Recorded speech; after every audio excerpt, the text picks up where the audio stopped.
Bismillahirrahmanirrahim. Assalamualaikum warahmatullahi wabarakatuh. Alhamdulillah wassalatu wassalamu ala Rasulillah. Segala puji dan puja kehadirat Allah Subhanahu wa taala, juga salawat dan taslim kepada Nabi besar Muhammad sallallahu alaihi wa ala alihi wa sahbihi wasallam. Sebelumnya saya akan coba menjelaskan dulu bahwasanya hutang dalam Islam itu hanya dibolehkan bagi orang yang terdesak atau sangat membutuhkan. Dan tidak dianjurkan orang berutang sementara dia punya kemampuan. Contoh kasus di zaman kita sekarang yang terjadi banyak pelanggaran agama adalah makin mampu, maka makin banyak utangnya. Padahal sebenarnya tidak dibolehkan dalam syariat. Karena hutang itu sekali lagi hanya boleh bagi orang yang tidak mampu atau terdesak. Kita temukan misalnya penggunaan kartu kredit di zaman kita sekarang, justru makin kaya orang tersebut, maka makin besar limitnya agar dia berhutang. Walaupun cicilan tersebut 0%, sementara dia mampu untuk membeli cash, maka ada larangan dalam Islam untuk berhutang. Ya. Jadi hutang ini hanya bagi orang yang perlu saja, terdesak. Ya. Sementara bagi yang mampu tidak dibolehkan. Beranjak daripada hadis Nabi SAW yang disahihkan oleh para ulama hadis. Seingat saya ini diriwayatkan oleh Imam Ahmad dan Imam Adz-Dzahabi rahimahullah menyebutkan hadis ini dalam buku beliau, dosa-dosa besar. Matlul ghani, kata Nabi SAW, matlul ghani zulm. Menunda pembayaran bagi orang yang kaya adalah kezaliman atau dosa besar. Ya, makanya Imam Adz-Dzahabi rahimahullah masukkan kategori dosa besar orang mampu yang menunda pembayaran utang. Di sini masuk dalamnya adalah dia utang sementara dia mampu. Untuk apa dia utang? Sementara konsekuensi daripada utang tersebut sangat berat. Ya, nanti akan kita jelaskan dalil-dalil orang yang menunda pembayaran utang sementara dia mampu, atau sengaja dia berhutang sementara dia mampu. Ya. Dan sisi yang lain, kalau seandainya ada orang yang harus pun berutang, maka dia dianjurkan dalam syariat untuk mengikuti hadis Nabi SAW, yaitu sabda beliau, barang siapa yang berhutang dan dia niat ingin mengembalikannya, membayarnya, maka Allah akan mudahkan dia membayarnya. Dan barang siapa yang berhutang tidak ingin membayarnya dari awal, ya, dia tidak ingin membayar, maka Allah pun akan persulit dia untuk membayarnya. Sementara banyak sekali ancaman bagi orang-orang yang wafat sementara dia tidak membayar utangnya. Sebagaimana dalam hadis Nabi SAW diantaranya beliau bersumpah 3 kali, demi zat yang jiwaku dalam genggamannya, kalau seandainya seseorang itu mati, terbunuh mati syahid, kemudian dia hidup lagi, terbunuh mati syahid, kemudian dia hidup lagi, terbunuh mati syahid yang ketiga kali, ya, 1 kali aja sudah luar biasa, apalagi sampai 3 kali mati syahid, tidak akan diterima ruhnya oleh Allah Subhanahu Wa Taala sampai utangnya terbayar.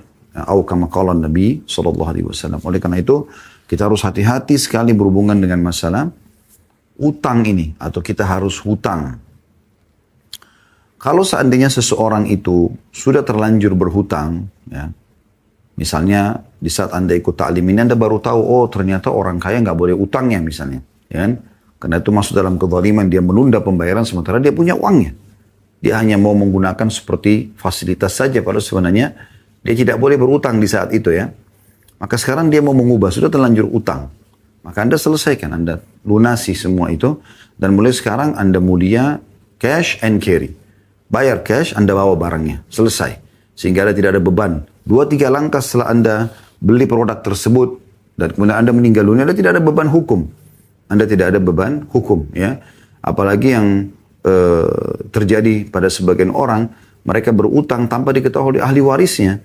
Sehingga akhirnya ahli warisnya pun tidak membayarkan hutang tersebut dan menjadi penyebab dia disiksa gara-gara hutang-hutang yang melilit, yang tadinya semasa dia hidup bisa sebenarnya dia tidak perlu utang gitu, ya. Jadi ini poin yang perlu digarisbawahi. Tapi kalau orang sudah terlanjur berhutang, dia bertobat nasuha, kalau memang dia adalah orang kaya dan tidak mengulanginya, dan dia bisa membaca doa yang akan kita bacakan sebentar lagi, teman-teman sekalian. Dan juga bagi orang-orang yang tidak mampu, kemudian dia juga kesulitan untuk membayar, dia juga menggunakan doa ini. Doa yang diangkat di sini ada 2. Doa yang pertama adalah Allahumma kfini bihalalika an haramik wa agnini bifadlika amman siwak. Ya Allah, cukupkanlah aku dengan rezekimu yang halal dari yang haram. Dan cukupkanlah aku dengan karuniamu agar aku tidak membutuhkan lagi selainmu. atau membutuhkan dari selainmu. Hadis ini diriwayatkan Tirmidzi di jilid 5 halaman 560 dan juga disebutkan oleh Syekh Al-Albani dalam Sahih Tirmidzi di jilid 3 halaman 180. Doa ini teman-teman sekalian, ya, doa yang dianjurkan sekali oleh Nabi SAW untuk dibaca, dan ada seorang perawi hadis, seingat saya Ibnu Abbas radhiyallahu anhu mengatakan kalau seandainya engkau membaca doa ini, ya, maka niscaya Allah akan melunasi, ya, hutang-hutangmu walaupun memenuhi langit. Dan ini potongannya kita bisa bagi dua doa ini. Ya Allah, cukupkanlah aku dengan rezekimu yang halal dari yang haram. Maksudnya agar selalu pendapatanku hanya yang halal saja, ya, yang betul-betul aku bebas untuk mengelolanya, menikmatinya. Dan potongan yang kedua adalah, dan cukupkanlah aku dengan karuniamu agar tidak membutuhkan dari selainmu. Maksudnya ini menyinggung masalah utang, supaya aku tidak akan pernah utang lagi sama orang lain, dan tolong lunasilah utang-utangku tersebut. Ini makna daripada doa yang pertama. Doa yang kedua ada poin B-nya. Allahumma inni a'udzubika minal hammi wal hazan wal ajzi wal kasal wal bukhli wal jubni wa dala'id daini wa galabatir rijal. Ya Allah, sungguhnya aku berlindung kepadamu dari duka dan kesedihan, kelemahan dan kemalasan, kebakhilan dan sifat pengecut, serta himpitan hutang dan penindasan orang-orang. Hadis ini diriwayatkan Imam Bukhari jilid 7 halaman 158. Pernah ada seorang sahabat datang kepada Nabi SAW dan mengeluhkan tentang utang yang melilit dia. Maka Nabi SAW pun memerintahkan agar dia membaca doa ini agar Allah Subhanahu Wa Taala menyelesaikan utangnya. Diambil dari potongan hadis, ya, potongan doa yang terakhir, wa dala'id daini wa galabatir rijal, dan selamatkan aku ya Allah dari himpitan hutang dan penindasan orang-orang. Karena dua hal ini sangat berdekatan, ya. Orang kalau utang lama nggak dibayar, maka akan bisa memunculkan penindasan, ya. Penindasan pemilik piutang kalau mereka tidak beriman kepada Allah Subhanahu Wa Taala. Ibnu Abbas juga menyebutkan bahwasanya siapa yang membaca doa ini maka akan dilunasi utangnya oleh Allah Subhanahu Wa Taala walaupun memenuhi langit. Tapi tentu di sini diikuti dengan ikhtiar-ikhtiar, karena Islam mengajarkan kepada kita teman-teman sekalian, selain berdoa kita juga berikhtiar. Ada asbab, ada sebab-sebab. Ya, Maryam alaihissalam pada saat dia lagi hamil dan mau melahirkan Isa alaihissalam di bawah sebuah pohon, Allah sebutkan dalam surah Maryam, A'udzubillahi minasyaitonirrajim, wa huzzi ilaiki bijiz'in nakhlati tusaqit alaiki rutaban janiyya. Dan goncangkanlah pohon kurma yang ada di sebelahmu, hai Maryam, maka akan berjatuhan kepadamu kurma-kurma yang sudah matang. Kenapa Allah Subhanahu Wa Taala tidak jatuhkan langsung saja kurma itu? Langsung aja di pangkuan Maryam. Atau langsung saja Maryam merasa kenyang. Allah Subhanahu Wa Taala ingin manusia memahami kalau Allah menciptakan sebab-sebab yang seharusnya sebab itu diikuti. Jadi sebab kita akan sembuh dengan kita ikhtiar berobat, ya. Jadi kita sebab mendapatkan rezeki dengan kita coba bekerja, berusaha, berikhtiar. Nah, ini semua poin-poin yang harus diketahui. Kenapa Musa alaihissalam pada saat mau membelah Laut Merah untuk selamat dari Fir'aun, Allah masih suruh Musa untuk mencambukkan tongkatnya ke pinggiran Laut Merah, baru kemudian air Laut Merah itu meninggi seperti dinding-dinding. Kenapa Allah SWT tidak langsung saja menaikkan air tanpa ada cambukan dari tongkat Nabi Musa alaihissalam ke pinggiran laut? Supaya ada ikhtiar, ada sebab yang mendatangkan hasil, gitu ya. Itu yang dimaksudkan di sini. Jadi seseorang itu berusaha berikhtiar menyelesaikan hutang-hutangnya sambil dia membaca doa-doa ini tentunya. Tentu doa yang kedua ini memiliki banyak sekali kandungan. Ada 8 hal yang kita berlindung dari Allah Subhanahu Wa Taala. Yang pertama, berlindung dari ham. Allahumma inni a'udzubika minal ham, atau duka. Duka biasanya lebih dalam lagi daripada kesedihan, ya. Misalnya kehilangan orang yang sangat dicintai, atau dari kaya raya tiba-tiba bangkrut, itu duka. Diistilahkan dengan ham. Sampai membuat orang itu sulit untuk tidur, ya, sulit untuk makan, beraktivitas, itu diistilahkan dengan ham. Kita berlindung kepada Allah SWT agar diselamatkan dari duka seperti ini. Wal hazan, hazan kesedihan secara umum, ya. Tapi tidak mendalam seperti, ya, ham. Jadi ham itu lebih dalam daripada hazan. Tapi hazan ini teman-teman sekalian secara global. Semua jenis kesedihan yang membuat kita jadi sedih, merasa kecil hati dan segala macam, ini kita berlindung kepada Allah SWT darinya. Kemudian yang Itu yang pertama dan yang kedua. Yang kedua, ketiga dan yang keempat adalah wal ajzi wal kasal. Dan kami berlindung kepadamu ya Allah dari kelemahan, ajz. Selalu merasa, kayaknya saya nggak bisa. Islam selalu mengajarkan, saya bisa. Ya, selama itu halal, lakukan. Nikmati. Tempuh jalannya untuk meraihnya gitu. Ya, selama itu haram, walaupun kita mampu, kita tinggalkan. Ya. Jadi kita berlindung kepada Allah SWT dari kelemahan, selalu merasa tidak bisa, tidak bisa. Dan juga al-kasal, ini satu pasang ya. Jadi orang kalau sudah ajiz, ya, lemah, maka pasti akan malas. Gitu kan? Tapi kalau orang semangat giat, maka pasti akan rajin. Gitu kan? Maka di sini ajzi wal kasal, kita berlindung kepada Allah dari kelemahan dan kemalasan. Karena memang ini satu kesatuan, bersaudara gitu ya. Kemudian yang kelima dan yang keenam, wal bukhli wal jubni. Dan kami berlindung kepadamu ya Allah dari kebakhilan, pelit. Ini juga Imam Adz-Dzahabi rahimahullah, juga Syekh Muhammad At-Tamimi rahimahullah, dan juga beberapa penulis buku tentang dosa-dosa besar, masukkan kategori bakhil adalah dosa besar. Pelit, ya, perhitungan, tidak mau mengeluarkan di jalan Allah subhanahu wa ta'ala. Ini kita berlindung kepadanya atau darinya. Dan sifat pengecut. Islam tidak kenal pengecut. Selalu pemberani. Pada kebenaran tentunya ya. Berani dalam mempertahankan kebenaran. Kemudian dua sifat yang terakhir, yang ketujuh dan delapan, ini jadi saksi bahasan kita. Wadala iddaini, dan terhimpit hutang. Ya. Artinya sampai pada tingkat utang-utang itu saya tidak bisa bayar. Wagala batir rijal, ini juga satu pasang, dan penindasan orang-orang. Karena umumnya kalau orang ya tidak membayar utang, maka akan lahir penindasan. Baik. Untuk lebih jelasnya teman-teman sekalian, kita akan coba lebih dalam membahas tentang masalah utang.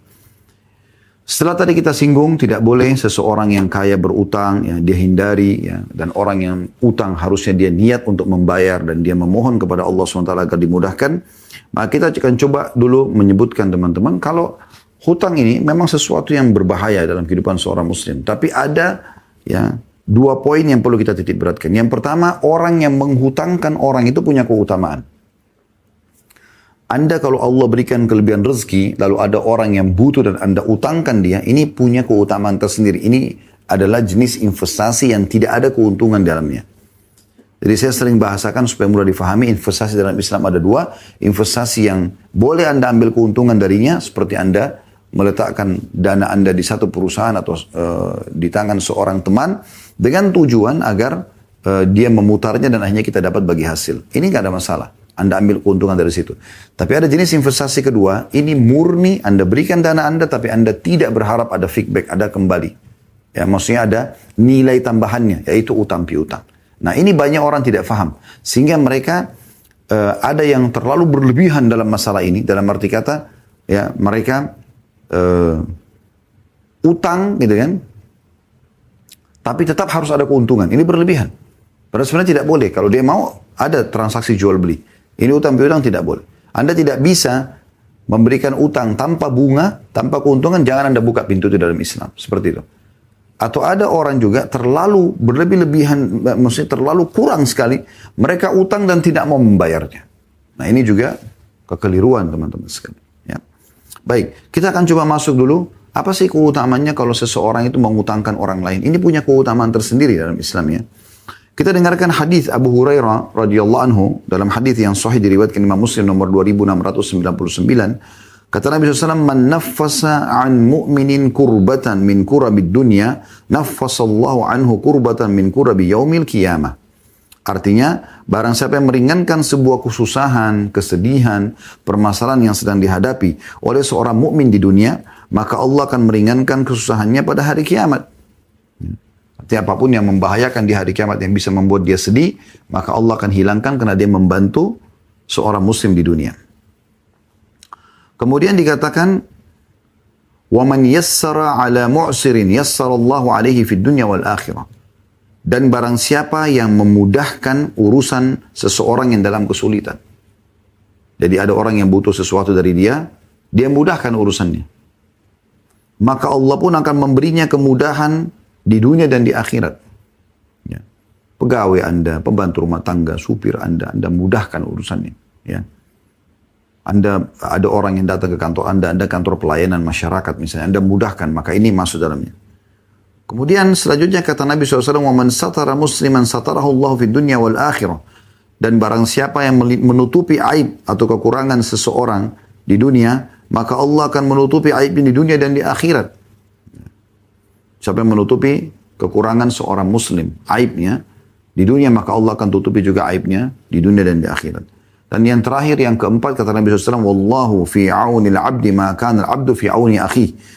Dan Allah akan senantiasa menolong hambanya selama hambanya tersebut menolong saudaranya.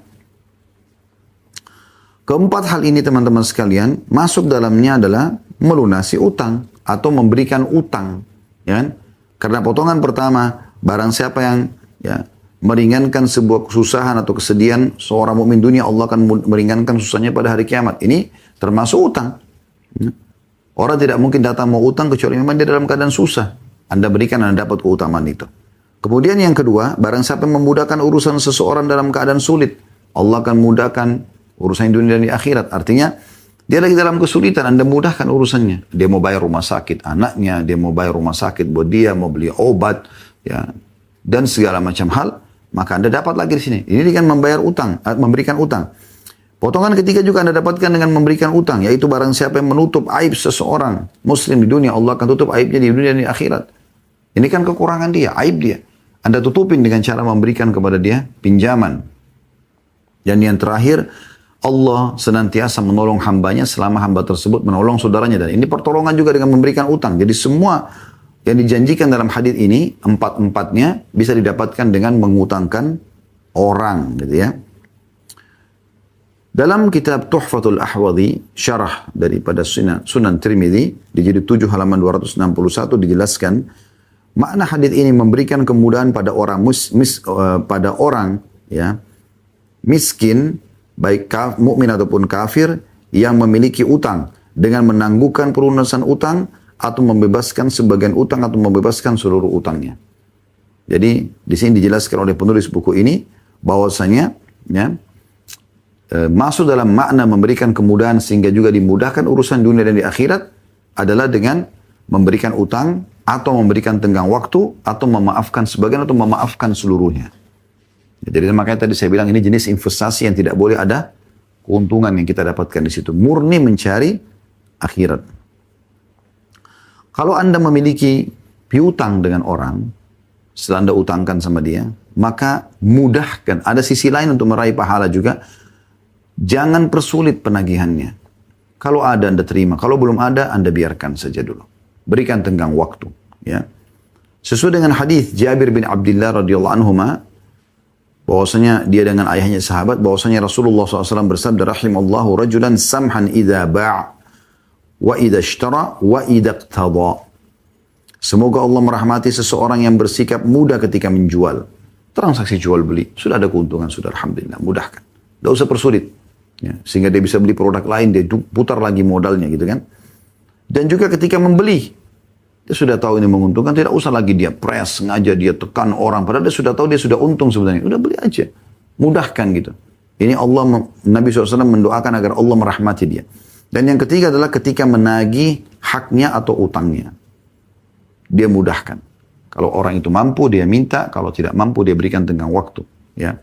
Atau dia maafkan sekaligus. Hadis ini diriwayatkan oleh Imam Bukhari nomor 2076. Kemudian di Ibnu Hajar menyebutkan dalam Fathul Bari Syarah Sahih Bukhari, maksud daripada potongan hadis ketika menagih haknya atau utangnya, dia permudah, yaitu meminta dipenuhi haknya dengan memberi kemudahan tanpa terus-menerus mendesak. Ibnu Hajar juga mengatakan bahwasanya hadis ini terdapat dorongan untuk memberi kelapangan dalam setiap muamalah. Bukan cuma nagih utang, apa saja mudahkan. Dan dorongan untuk memberikan kelapangan ketika meminta hak dengan cara yang baik. Walaupun orang itu lari-larian, tidak ada masalah. Urusan kita sama Tuhan kita, bukan sama dia gitu. Dalam Sunan Ibnu Majah dibawahkan bab khusus meminta dan mengambil hak dengan cara yang baik. Maksudnya hadis ini tadi ya. Kemudian ada hadis yang lain dari Ibnu Umar dan Aisyah radhiyallahu anhum ajma'in, bahwasanya Rasulullah SAW bersabda, "Man talaba haqqan falyatlubhu fi afafin wafi au ghairu wafi." Siapa saja yang ingin meminta haknya, hendaklah dia meminta dengan cara yang baik-baik pada orang yang mau menunaikan ataupun yang enggan menunaikannya. Jadi orang yang baik mau bayar atau orang tidak mau bayar, tetap kita minta baik-baik. Hadis ini diriwayatkan Ibnu Majah nomor 1965 dan Syekh Albani mensahihkan hadis ini. Riwayat Abu Hurairah juga hadis yang lain radhiyallahu anhu bahwasanya Rasulullah SAW bersabda untuk orang yang memiliki hak pada orang lain, "Khudh haqqaka fi afafin wafi au ghair wafi." Ambillah hakmu dengan cara yang baik pada orang yang mau menunaikannya ataupun orang yang enggan menunaikannya. Jadi yang sopan kita tetap tagih baik-baik sopan, yang tidak mau bayar pun tetap kita sopan. Tapi kan Ustaz pegal, orang utang sampai sekian hari, sekian bulan tidak mau bayar. Ya udah, itu resiko. Allah Subhanahu wa taala mendatangkan orang ini sebagai ujian buat Anda.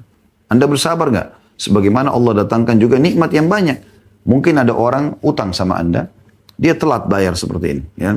Tetapi Anda mendapatkan pelayanan yang baik dari istri, dari suami, Anda punya anak-anak, Anda masih punya perusahaan, Anda masih punya pekerjaan, Anda masih bisa bernafas, Anda masih sehat. Banyak Allah berikan nikmat.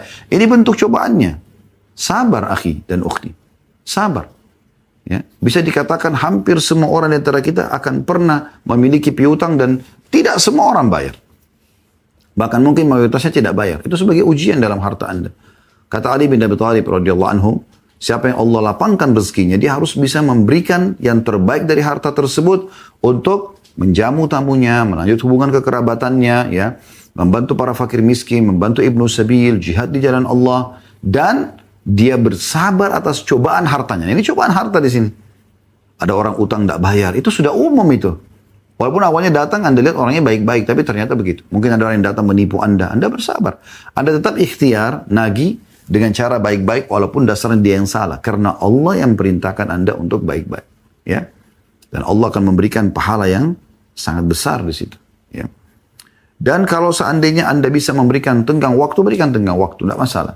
Ya. Anda berikan kelapangan buat dia. Anda maafkan jauh lebih baik lagi.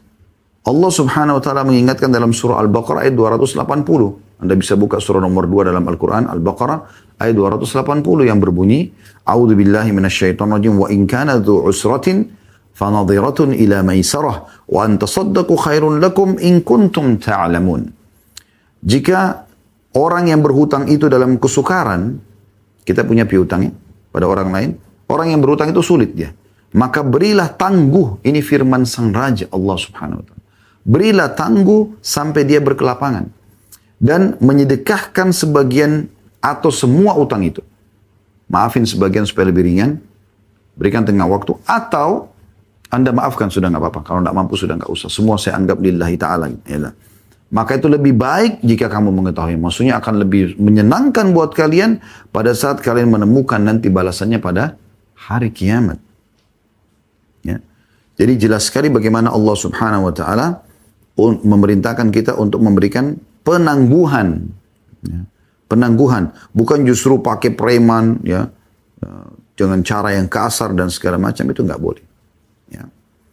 Kemudian Ibnu Katsir mengatakan, firman Allah Subhanahu wa ta'ala, ya, dari firman Allah Subhanahu wa ta'ala bahwasanya, dan engkau menyedekahkan sebagian atau semua dari utang itu lebih baik bagimu jika kamu mengetahuinya. Beliau mengatakan bahwasanya dari ayat ini ada anjuran agar setiap orang atau disunnahkan bagi seorang untuk berbaik hati dan membebaskan sebagian atau seluruh utang. Kata Nabi SAW dalam hadis riwayat Muslim nomor 3006, "Man anzara mu'siran aw wada' anhu adallahu Allahu fi dhillih." Ini hadis agung sekali ya. Barang siapa yang memberikan tenggang waktu bagi orang yang berada dalam kesulitan untuk melunasi utang, atau bahkan membebaskan utangnya sekaligus, sudah saya maafin aja, maka dia akan mendapatkan naungan Allah nanti pada hari kiamat. Ya. Ini hadis yang sahih. Ya. Di mana di mahsyar orang lagi kepanasan, orang lagi kesulitan mau menyelamatkan diri, Anda justru dapat naungan Allah Subhanahu wa taala. Pernah dengar hadis tentang 7 golongan yang Allah naungi pada hari kiamat, tidak ada naungan kecuali naungan Allah, ya. Pemimpin yang adil, 2 orang yang saling mencintai karena Allah, berpisah dan berkumpul karenanya, anak muda yang tumbuh di atas ketaatan Allah, seseorang yang dipanggil berzina oleh lawan jenisnya, yang memiliki kecantikan dan juga kedudukan, kemudian dia mengatakan aku takut kepada Allah, seorang yang bersedekah dengan tangan kanan sampai tangan kiri tidak tahu, seseorang yang hatinya terpaut dengan masjid, seseorang yang mengingat Allah sendirian, kemudian dia menangis ya. Itu 7 golongan. Tapi ada golongan ke-8 sini, yaitu orang yang memberikan tenggang waktu atau memaafkan utang dari orang yang tidak mampu untuk membayarnya. Dia akan mendapatkan keutamaan ini.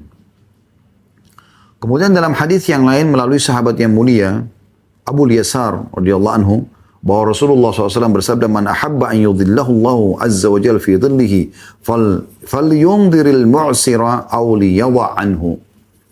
Barang siapa, kata Nabi SAW, yang ingin mendapatkan naungan dari Allah azza wa jalla pada hari kiamat nanti, hendaklah dia memberi tenggang waktu bagi orang yang mendapat kesulitan untuk melunasi utang, atau bahkan dia membebaskan utangnya tadi. Hadis ini diriwayatkan oleh Imam Ahmad, dan hadis ini disahihkan oleh para ulama hadis. Ya, dan ini adalah kemuliaan yang luar biasa gitu. Bagaimana kita dianjurkan agar memaafkan orang atau memberikan tenggang waktu. Abu Qatadah radhiyallahu anhu pernah menagih utang dari seseorang. Orang itu selalu lari, setiap kali ditagih selalu lari. Sampai satu waktu dia datang dan ada anak kecil keluar dari rumahnya, lalu ditanya, mana si fulan? Kata dia lagi makan, ya, khazira atau makan dari makanan ya, dari gandum. Maka Abu Qatadah memanggilnya, mengatakan, saya tahu kau ada di dalam, keluarlah ya. Maka orang itu pun keluar. Akhirnya Abu Qatadah mengatakan, kenapa kau selama ini selalu bersembunyi dariku? Kata orang tersebut, sungguh aku adalah orang yang berada dalam kesulitan, gak bisa bayar, dari saya gak enak gitu kalau ketemu, dan aku tidak memiliki apa-apa. Lalu Abu Qatadah pun mengatakan, apakah betul engkau adalah orang yang kesulitan? Betul kau tidak punya ini? Maka orang itu mengatakan, iya betul. Maka Abu Qatadah pun mengatakan, kalau begitu aku akan menjalankan apa yang Nabi SAW telah sabdakan, man naffasa an gharimihi aw maha anhu kana fi dhillil arsy yaumil qiyamah. Barang siapa memberikan keringanan pada orang yang berutang padanya, atau bahkan membebaskan utangnya, berikan tenggang waktu atau dia maafkan, maka dia akan mendapatkan naungan arsy atau singgasana Allah pada hari kiamat nanti. Dan hadis ini sanadnya sahih ya. Disebutkan oleh Syekh Syuaib Al-Arnaud tentang kesahihannya. Begitu juga dari hadis Sulaiman bin Buraidah dari ayahnya, man anzara mu'siran falahu bi kulli yawmin sadaqatun qabla an yahilla ad-dain, fa idza halla ad-dain fa anzara kana lahu bi kulli yawmin mithlahu sadaqah. Ini sering kita sebutkan hadis, tapi ini hadis mulia teman-teman sekalian. Hadis ini hadis yang sahih riwayat Imam Ahmad dan juga Abu Ya'la dan Ibnu Majah, juga Tabarani dan Al-Hakim, juga Al-Baihaqi, semuanya mensahihkan hadis ini. Terjemahannya, kata Nabi SAW, barang siapa yang memberi tenggang waktu pada orang yang berada dalam kesulitan, sulit dia bayar, gak ada uangnya, maka setiap hari sebelum batas waktu pelunasan, dia akan dinilai telah bersedekah. Jika utangnya belum bisa dilunasi lagi, lalu dia masih memberikan tenggang waktu, setelah jatuh tempo, maka setiap harinya dia akan dinilai telah bersedekah 2 kali lipat dari nilai piutangnya itu. Anda bisa bayangkan, luar biasa ini. Jadi misalnya, saya sering kasih contoh ini, kalau Anda utangkan orang 10 juta rupiah misalnya, ya. Kemudian mulai hari ini, misalnya hari ini kan tanggal 31 Januari, kita anggaplah mulai 1 Februari besok. Jatuh tempo tanggal 28 Februari nanti. Mulai besok Anda berikan utang ke dia 10 juta, setiap hari Anda sedekah sebanyak 10 juta. Anda bisa bayangkan, investasinya 10 juta, tapi nilai balasannya dari Allah, sedekah setiap hari 10 juta, kali 28 hari, 280 juta. Pas tiba akhir Februari, Anda tagih, ternyata dia belum bisa bayar. Anda berikan lagi tenggang waktu sampai akhir Maret. Misalnya sampai tanggal 31 Maret misalnya. Maka di bulan Maret, mulai tanggal 1, Anda seperti bersedekah 20 juta per hari. Anda bisa bayangkan. Ya. Kali 31 hari. Ya, itu luar biasa itu. Berarti 640 juta rupiah, plus yang bulan lalu, 280 juta, itu luar biasa. Anda seperti 800 juta lebih Anda bersedekah, padahal Anda cuma punya investasinya 10 juta. Bagaimana dengan orang yang belum dibayar 10 tahun, 20 tahun? Ya, orang itu lari, berapa banyak uang yang pahala yang Anda panen. Ya. Jadi ini memang bab tersendiri, bab keutamaan untuk mengutangkan orang gitu. Begitu juga dengan memaafkannya. Dalam hadis yang lain riwayat Bukhari nomor 2078, kata Nabi SAW, kana tajiran yudayun nas. Dulu ada orang hidup, pedagang, pengusaha, pebisnis, mengutangkan orang. فَإِذَا رَأَى مُعْسِرًا قَالَ لِفِتْيَانِهِ تَجَاوَزُوا عَنْهُ. Kalau dia lihat ada orang yang kesulitan membayar utang, maka dia bilang sama staf-stafnya, maafin aja orang ini. لَعَلَّ اللَّهُ أَنْ يَتَجَاوَزَ عَنَّا فَتَجَاوَزَ اللَّهُ عَنْهُ. Semoga Allah memaafkan kesalahan kita gitu, ya. Semoga Allah memaafkan kesalahan kita, maka Allah pun memaafkan kesalahannya pada hari kiamat. Dalam riwayat lain yang mirip serupa dengan ini teman-teman sekalian, dan ini hadis yang sahih riwayat Imam Ahmad, kata baginda Nabi SAW, yu'ta bi rajulin yaumal qiyamah, akan datangkan seseorang nanti pada hari kiamat, fayaqulullahu unzuru fi amalihi. Maka Allah berfirman kepada para malaikat, coba cek amalannya orang ini. Fayaqulu rabbi ma kuntu a'malu khairan ghaira annahu kana li mal wa kuntu ukhalitun nas. Wa man kana musiran yassartu alaihi wa man kana mu'siran anzartuhu ila maisarah. Qala Allah azza wa jalla ana haqqu man yassara faghafara lahu. Bahwasanya orang ini diperiksa amalnya lalu dia mengatakan, ya Allah, wahai Tuhanku, aku tidak memiliki banyak amal kecuali ada amalan yang aku andalkan, itu kan. Kurang lebih seperti itu terjemahnya, ini supaya mudah difahami. Bahwasanya aku mengutangkan orang, ya. Kemudian kalau aku temukan ada orang yang mudah membayar, aku terima. Dan kalau ada temukan ada orang yang kesulitan bayar, aku maafkan. Maka kata Allah Subhanahu wa taala, ya, sesungguhnya aku lebih berhak memberi kemudahan, maka orang itu pun dimaafkan. Karena dia mudahkan dulu utangnya orang, dia kasih tenggang waktu atau dia maafkan, maka Allah pun memaafkan dia, ya, dari kesalahan-kesalahan tersebut, ya, atau dari hal-hal yang bisa membahayakan buat dia pada hari kiamat nanti. Baik teman-teman sekalian, kita akan coba masuk ke poin lain. Tadi sudah kita sebutkan tentang keutamaan orang yang mengutangkan orang lain. Jadi kalau Anda punya peluang itu sangat bagus. Anda utangkan pahala, Anda bisa panen setiap harinya. Kalau Anda berikan tenggang waktu akan double, ya, sedekah dari jumlah uang yang Anda utangkan itu. Kalau Anda maafkan lebih besar lagi pahalanya, ya. Karena seumur hidup berarti Anda akan panen pahala karena Anda bukan cuma memberikan tenggang waktu tapi malah memaafkan, ya. Jadi selama dia hidup atau Anda hidup, insya Allah Anda akan panen pahala tersebut setiap harinya. Baik teman-teman sekalian, sekarang kita coba lihat bagi orang-orang yang enggan membayar utang. Tadi kan keutamaan orang memberikan utang, ya. Baik, jangan Anda tunggangin, Anda mengatakan, oh kalau begitu kayaknya banyak nih keutamaannya orang yang mengutangkan orang lain. Lalu Anda tunggangi hadis tersebut dan mengatakan kepada orang yang mampu, ini ada keutamanya orang utangin orang, lalu Anda tunggangi untuk mengumpulkan uang-uang orang untuk utang. Ini nggak boleh. Nggak boleh nih Anda tunggangin seperti ini. Tapi kalau ada orang mengutangkan orang lain itu adalah pahala buat dia. Kalau Anda punya utang dan Anda tidak mau melunasinya, ini bahaya sekali. Apalagi dan dia tidak mau membayarnya. Karena ada hadis Nabi SAW, diriwayatkan di Ibnu Majah dan dinyatakan sahih oleh Syekh Albani, di nomor 2412, kata Nabi SAW, barang siapa yang ruhnya terpisah dari jasadnya, dan dia terbebas dari 3 hal. Siapa yang meninggal, dan dia terbebas dari 3 hal. Yang pertama sombong, yang kedua khianat atau gulul dalam bahasa Arabnya, dan yang ketiga hutang, maka dia akan masuk surga. Dia akan masuk. Tentu ini diikuti dengan sholat dan ibadah-ibadah yang lainnya, tapi maksudnya ini mempermudah dia masuk ke dalam surga karena kesombongan akan membuat dia berdosa besar, ya, dihukum oleh Allah SWT. Khianat juga punya rentetan sama hak-hak orang lain yang akan dituntut dia pada hari kiamat. Begitu juga dengan utang yang memiliki hak orang lain. Tapi saksi bahasan kita, bagaimana hutang itu adalah hal yang terpenting, atau maksud dalam hal penting dalam penyelamatan dari api neraka. Juga ada hadis Nabi SAW, man faraka ruhul jasada wa huwa bari'un min thalath. Ya. Maaf, ini tadi bahasa Arabnya, ya. Saya sudah bacakan tadi terjemahannya. Ada hadis yang lain kata Nabi SAW dari hadis Ibnu Umar radhiyallahu anhu, man mata wa alaihi dinarun aw dirhamun qudiya min hasanati laisa thamma dinar wala dirham. Yang artinya barang siapa yang mati dalam keadaan masih memiliki hutang 1 dinar atau 1 dirham saja.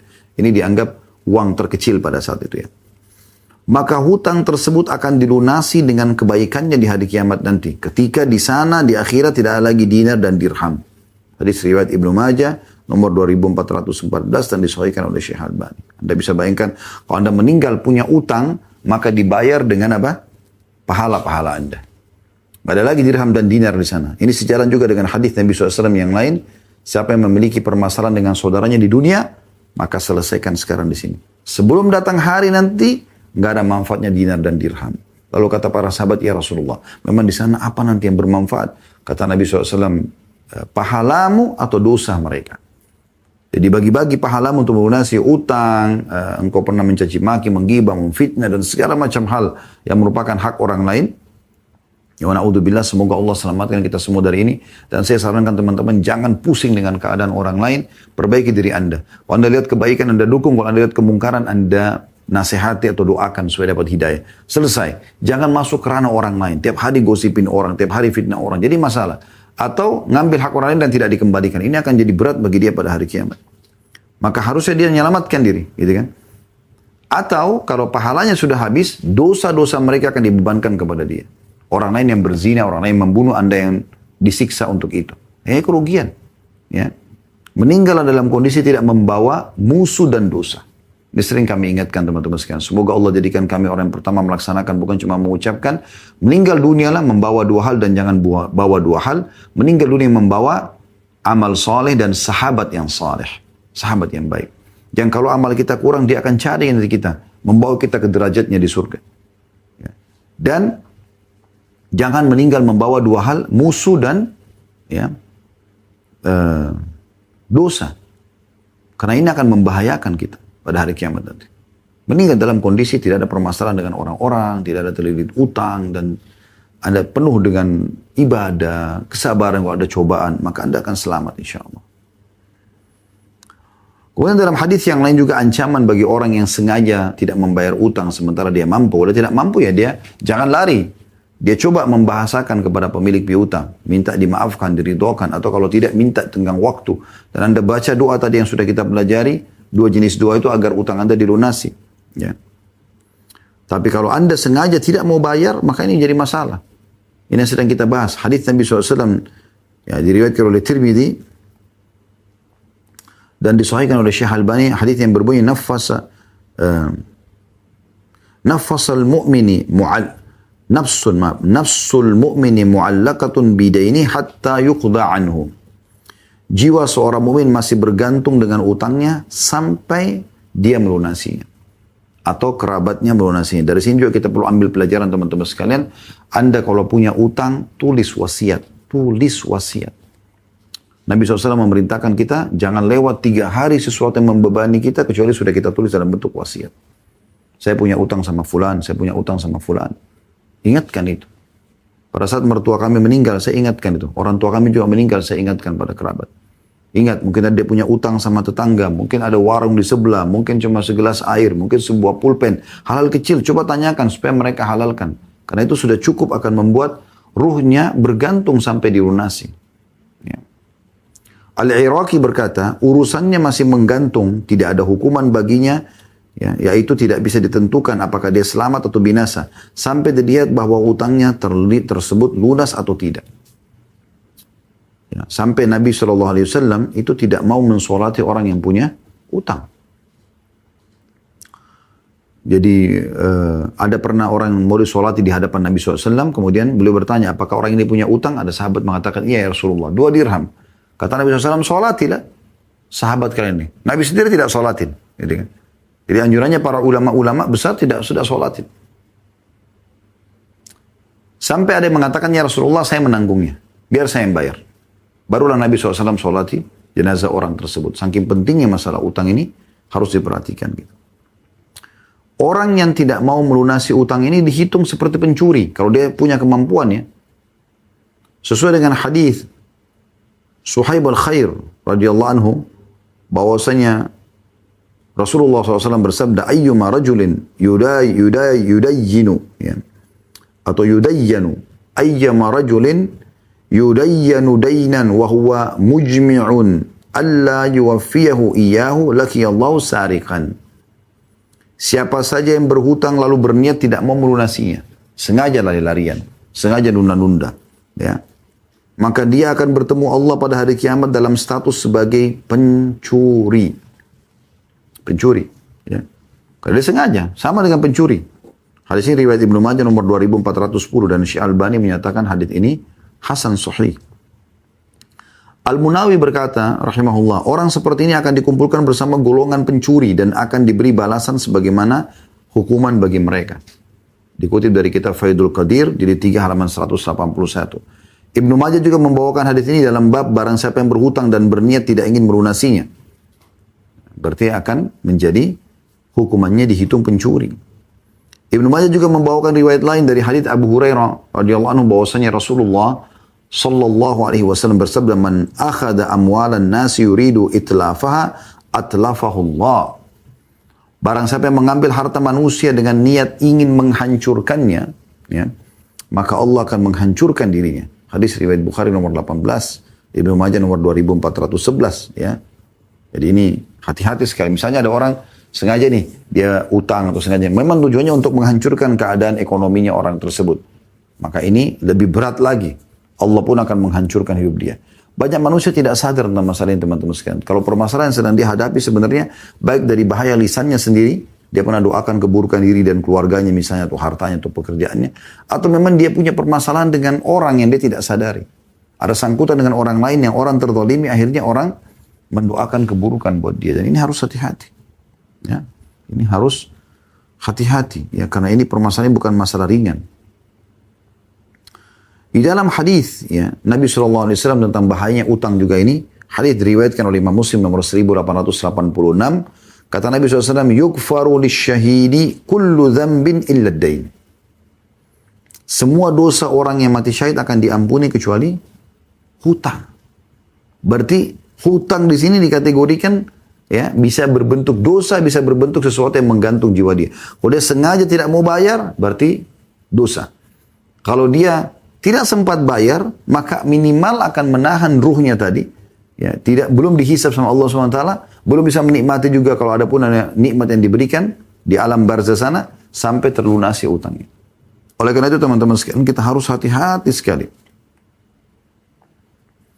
Nabi SAW sering kali mengulangi dalam doa beliau, selain doa tadi yang kita baca itu, ada doa juga yang beliau sering baca teman-teman sekalian di dalam sholatnya. Ya, Sallallahu Alaihi Wasallam. Disebutkan dalam sebuah riwayat Imam Bukhari nomor 2397, kana yad'u fis shalah, bahwasanya Nabi SAW sering membaca dalam doa. Ini kata Aisyah radhiyallahu anha, ya, bahwasanya Rasulullah SAW kana yad'u fis shalah, sering kali beliau berdoa dalam surat, wa yaqul Allahumma inni a'udzubika minal ma'thami wal maghram. Ya Allah, selamatkanlah aku dari dosa dan banyak utang atau terlilit utang. Ya. Faqala lahu qail, ma akthara ma tasta'idu ya Rasulullah minal maghram.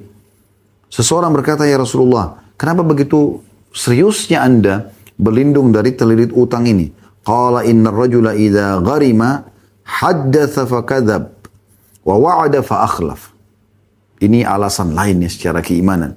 Kata Nabi SAW, karena orang kalau terlilit utang, maka dia akan sering dusta, dan dia kalau berkata dia akan dusta, dan kalau dia berjanji dia akan pungkiri. Kena sifat orang-orang munafik gara-gara masalah ini, masalah utang. Al-Muhallab mengatakan dalam hadis ini terdapat dalil tentang wajibnya memotong segala perantara yang menuju pada kemungkaran. Yang menunjukkan hal itu adalah doa Nabi SAW ketika beliau dari utang, dan hutang sendiri dapat mengantar pada dusta. Artinya, kalau Anda buat satu perbuatan ternyata bisa membuka pintu dosa lain, maka ini sendiri sudah tidak boleh. Walaupun dasarnya utang pada orang ini, ya, terbuka pintunya kalau orang tidak mampu dari kita katakan. Tapi ini peka sekali. Kapan Anda buka sementara Anda mampu, berarti membuka pintu-pintu dosa lain. Ya, tadinya dosa menunda pembayaran, dosa akhirnya Anda bisa berdusta pada saat ditanya, dan dosa juga Anda ingkar janji. Saya akan bayar, ternyata Anda tidak bayar. Saya bertemu dengan beberapa jemaah, Masya Allah, yang punya, ya, kemampuan finansial. Mereka membahasakan, ada di antara kerabat mereka orang mampu, tapi sengaja utang tidak mau bayar. Subhanallah. Ya, mereka merasa bangga dengan tidak bisa bayar atau tidak bayar. Bahkan dengan percaya diri ketemu di acara perkawinan dan segala macam. Ya, sementara mereka punya utang. Ditagih ya nanti. Ya. Saya pernah bertemu dengan seseorang juga begitu. mengambil uang dari kami, kemudian ketemu seperti orang yang tidak ada utangnya sama sekali. Diingatkan, oh ya gampang-gampang. Dosa seakan-akan kita yang jadi pengemis, subhanallah. Dia tidak sadar dia sedang berbuat dosa besar. Ya, jadi harus hati-hati sekali. Ibnu Qayyim dalam kitab Al-Fawaid di halaman 57 menyebutkan, Nabi SAW meminta perlindungan kepada Allah dari berbuat dosa dan banyak hutang. Karena banyak dosa akan mendatangkan kerugian di akhirat, sedangkan banyak hutang akan mendatangkan kerugian di dunia. Ya. Dan ini hal yang harus diperhatikan baik-baik. Kalau ada di antara Anda yang utang lalu kemudian dia bisa lunasi, itu luar biasa. Itu luar biasa. Allah SWT berarti berikan dia kemudahan gitu ya. Dari hadis Ummul Mukminin Maimunah radhiyallahu anha, kanat Maimunah tadanu dainan, faqala laha ba'du ahliha la taf'ali, wa ankara dhalika 'alayha, qalat bala inni sami'tu nabiyya wa khalili sallallahu alaihi wasallam yaqul ma min muslimin yaddanu dainan ya'lamullahu minhu annahu yuridu ada'ahu illa addahu Allahu anhu fid dunya. Ummul Mukminin Maimunah, istri Nabi SAW ingin berhutang karena dia lagi butuh, tidak ada uangnya. Lalu di antara kerabatnya ada yang mengatakan, jangan kamu lakukan itu. Sebagian kerabatnya mengingkari perbuatan Maimunah, sementara Maimunah memerlukan, radhiyallahu anha. Ya. Maka beliau pun mengatakan, iya, sesungguhnya aku mendengar nabiku dan kekasihku Sallallahu Alaihi Wasallam bersabda, jika seorang muslim memiliki utang dan Allah mengetahui bahwa dia berniat ingin melunasi utang tersebut, maka Allah akan memudahkan baginya untuk melunasi utang tersebut di dunia. Hadis diriwayatkan Ibnu Majah nomor 2399. Artinya, kalau orang darurat harus utang, apa boleh buat? Utang saja, tapi niat membayarnya. Kalau Anda punya kemampuan, jangan utang sama sekali. Ya. Di dalam riwayat yang lain kata Nabi SAW, Inna allaha ma'adda'ini hatta yaqdiya dainahu ma'lam yakun fima yakrahullah. Allah akan bersama memberi pertolongan bagi orang yang berutang yang ingin melunasi utangnya. Dia memang niat mau melunasi utangnya. Sampai dia melunasi utang tersebut, selama utang tersebut bukanlah sesuatu yang dilarang oleh Allah. Diriwayatkan di Ibnu Majah nomor 2400. Ya. Dan Nabi SAW memuji orang yang membayar utang, apalagi on time, itu adalah sesuatu perbuatan yang mulia. Kata Nabi SAW, Inna khiyarakum ahsanukum qawa'a. Sesungguhnya orang yang paling baik di antara kalian adalah orang yang paling baik dalam membayar utangnya. Hadis riwayat Bukhari nomor 2393. Dari sekian banyak dalil itu masih banyak dalil yang lain ya teman-teman sekalian. Kita bisa lihat bagaimana utang ini harus kita berhati-hati darinya. Kita jangan buka kecuali dalam keadaan darurat, dan pada saat kita buka kita niat untuk utang. Dan kita sudah sebutkan juga keutamaan orang-orang yang mengutangkan orang lain, dan juga keutamaan orang yang melunasi utangnya. Tadi terakhir sudah kita bahas hadisnya. Dan ancaman bagi orang yang sengaja tidak mau membayar hutangnya. Semoga Allah selamatkan kita insya Allah.